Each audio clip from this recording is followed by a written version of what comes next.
Tracy, let's just talk about this hybrid way of working now. And I know that in our interview courses, we cover, how to interview well over Teams and how to make sure you've got the right setup and the right lighting and the right background and so on. And that's obviously to make a good impression with the recruiter and the hiring manager, etc. But I mean, what are you seeing now in terms of how much hybrid working is happening across different industries?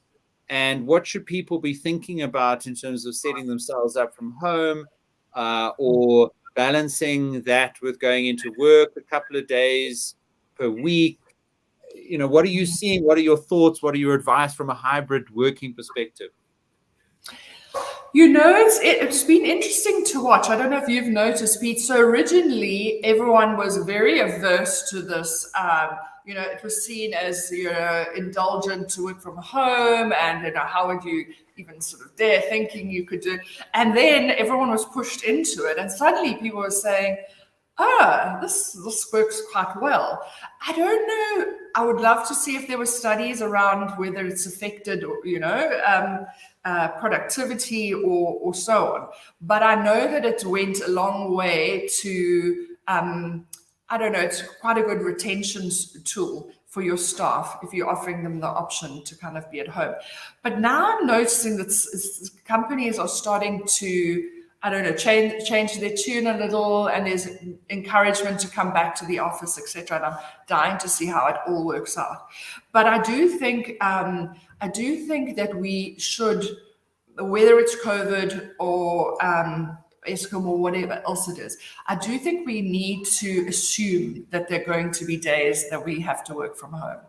And like myself today, like in an Uber, rushing around trying to find an office, I mean, that wasn't professional at all. And I've got years of experience, so there's no excuse.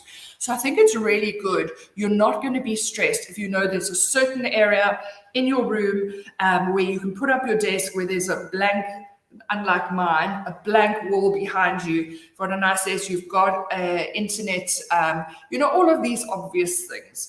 So that when you do have to work from home, you are not held back by any issues, and you can show them that you're being as productive as if you were in the office. Right. So the other thing is also to remember that you finding the job, you're going to need often to have interviews online. But once you've got the job, you're going to have a range of interactions online, whether it's a group, team meetings, whether it's meetings with your manager, whether you guys are talking to clients, whatever. There's going to be elements of being online. So make sure that it's home from home. It's like your desk space at home, and whether you're there or not, your manager's seeing the same level of delivery. Okay, so that's important. The other thing I was thinking about, Pete, I was thinking about this, it was on my mind, this whole virtual thing, but now it slipped my mind. Oh yes, I think it's so, the other thing is we all joke about it and it seems so obvious, but it's so easy to mess up when you're online.